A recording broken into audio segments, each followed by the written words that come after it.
Hey guys, I wasn't really sure what video I wanted to do today. That's really weird. Usually I know what video I want to do before I even begin filming, but today I just wasn't sure. So I tweeted a tweet.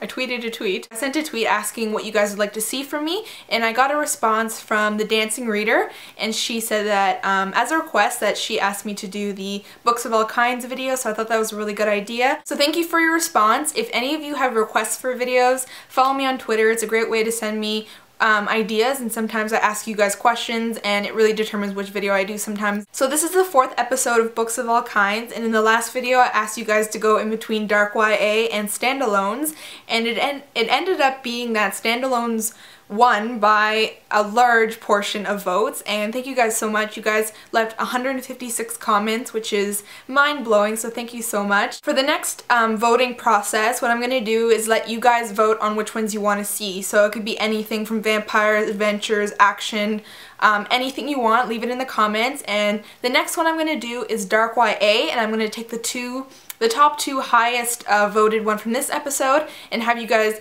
vote based on those two in the next episode. If you want to get involved in this voting process, leave whatever category and genre within the YA down in the comments below. I'm going to pick the two highest requested, and then those two will be battled it out, or they'll battle it out in the next episode when I do dark YA, so you guys will have the chance to choose in between two in the next episode. I'm going to be talking about my favorite standalone books, so I hope you guys enjoy. It was kind of hard finding standalones because I didn't really realize how many series I do read. I read a lot more series than actual standalones, but these are some of my favorites that I definitely recommend, so you can go to the store, pick them up, and read them in one shot without having sequels, third books, and all that sort of thing. So I hope you guys enjoy, and I hope this helps. So the first book I want to talk about is The Fault in Our Stars by John Green, and I just finished reading this like 2 days ago, and this is the first book I've read by John Green, and as I know right now, there's not going to be a sequel, so I'm going to consider it a standalone. So correct me if I'm wrong, but I do believe this is a standalone, so I'm going to consider it one right now. I thought this book was beautiful. It was most of all just purely intelligent. Like, it's very smart the way this book was written, I found, and the way it was all put together.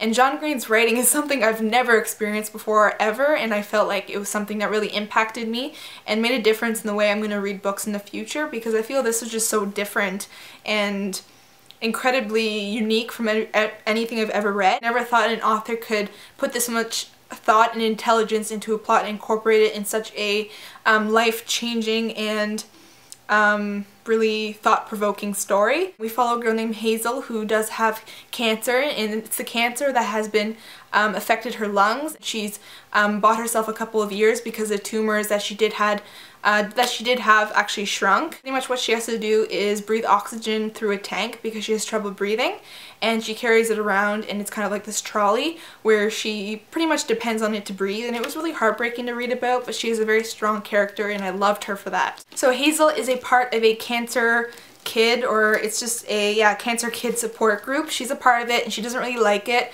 She dreads it. Things change when a boy named Augustus Waters joins the cancer kid support group. Him and Hazel becomes fast friends, and their journey together and their friendship leads on many different events that happen in the book. It's just a really special novel, and it does involve their passion for reading, which I really loved. So many things that John Green incorporates and teaches you and allows you to realize with the character's story. I feel like it's a book you can read over and over again and discover something new every time you read it. I read this in one sitting, so I don't know if that's a healthy thing to do. I almost cried, I laughed, I smiled, I giggled, and all at the same time. It just made me enjoy this book so much. John Green is definitely one of my favorite authors now, and I'm so glad to have read this, and I'm going to go on to read more books by him and more of his standalones because this was amazing. So I've talked about this book before, and it's one of my favorite standalones of all times, and it is Love, Inc. by Yvonne Collins and Sandy Rideout, and this is the story of 3 girls who are brought together unexpectedly in like a therapy group and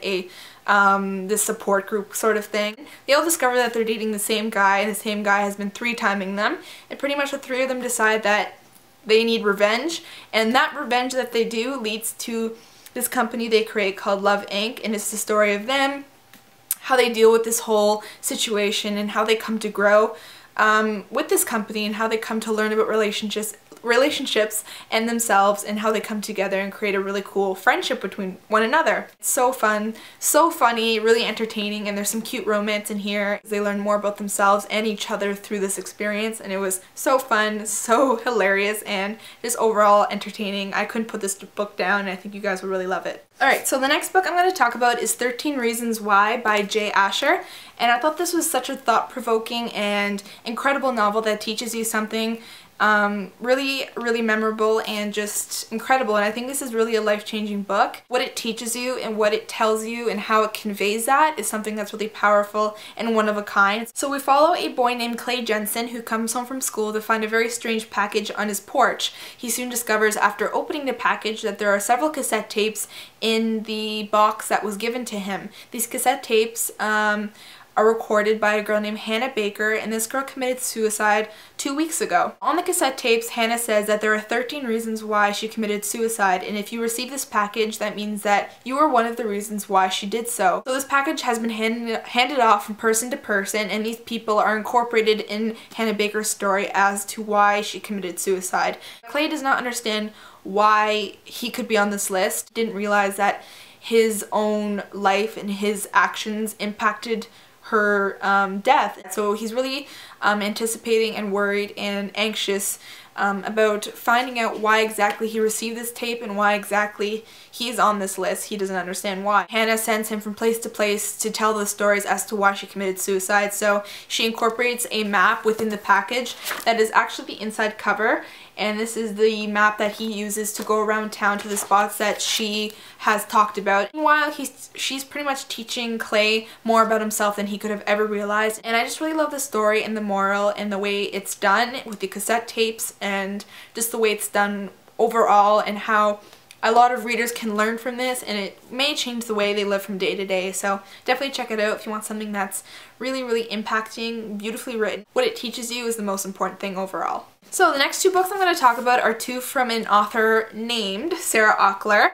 and they're two very separate novels following different characters with a different setting and a different story and a different moral with them as well. And yeah, so I'll talk about this one first. It's called Fixing Delilah. So we follow a girl named Delilah Hannaford, and she used to be a good student, but she finds that she can't keep it together anymore, and her boyfriend isn't much of a boyfriend, and he's just a poor excuse for one. And also she struggles with the fact that her mother doesn't want to discuss the fight that separated her family 8 years ago, and she doesn't have much of a family. I mean, she does have her mother, but her aunt and her grandmother, things just happened, something happened between them that made them very separate from one another and not being able to talk, and it's just a big trouble in Delilah's family. Tragedy strikes their family and something happens, and it leads to Delilah's new adventure during the summer. They go back to a place they used to know and used to be, and it brings back a lot of memories for Delilah. She sees people she hasn't seen in a long time, and that includes a boy who she sees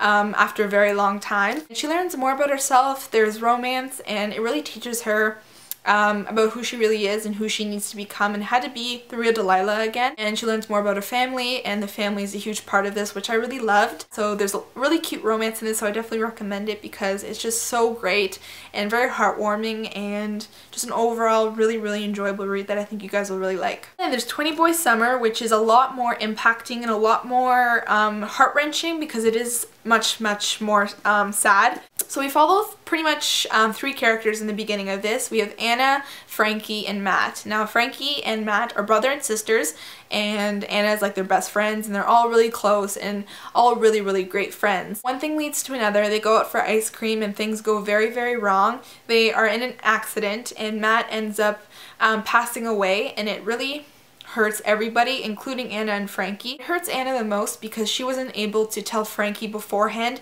that she began to fall in love with Matt, and they did start to act upon that love that they felt for each other. Matt promised that he would tell his sister Frankie about their relationship beforehand, but that never ended up happening. So Anna struggles to keep this secret and struggles to decide whether or not she should tell Frankie and how to tell her and what would happen if Frankie did find out. Frankie decides that if they go to Zanzibar Bay, which is a really hot beach sort of thing, if they spend 20 days there, it'd be the perfect way to get away. So Frankie's idea is they're going to be 20 days in Zanzibar Bay, and they're gonna have a 20-boy summer, so 1 boy per day. Anna agrees, but she still obviously has this secret kept within her that really hurts her, and she can't really think of boys because of what happened. So she has to deal with that. She learns about herself. Frankie has changed since her brother's death. We learn about more of that too, and we see how she changes and how she grows and how that affects Anna and what Anna ultimately does. There's so many details in this that makes it special, beautiful, and really captivating and really heartwarming, but then heart-wrenching at the same time because it teaches you something while there's a sad plot. But it's really beautiful, and I definitely recommend it because it was fantastic and incredible and definitely one of my favorites. So if you're interested in reading something that's a little bit emotional but also beautiful and impacting and full of lessons and great characters, I definitely recommend this. Alright guys, so that was my video. I hope you guys enjoy. So if you want to vote, leave in the comments something you want me to do for the next video. So leave a genre and I will pick the 2 top ones and use them for my next video for you guys to vote on. Thank you for watching. Thank you for all your support on this series. I'm really happy that you guys like it so much, and let's see if you guys can beat 156 comments. I challenge you to. Thank you for everything. I really appreciate your support. Thank you so much. Thank you for watching, and I'll see you in my next video. Bye.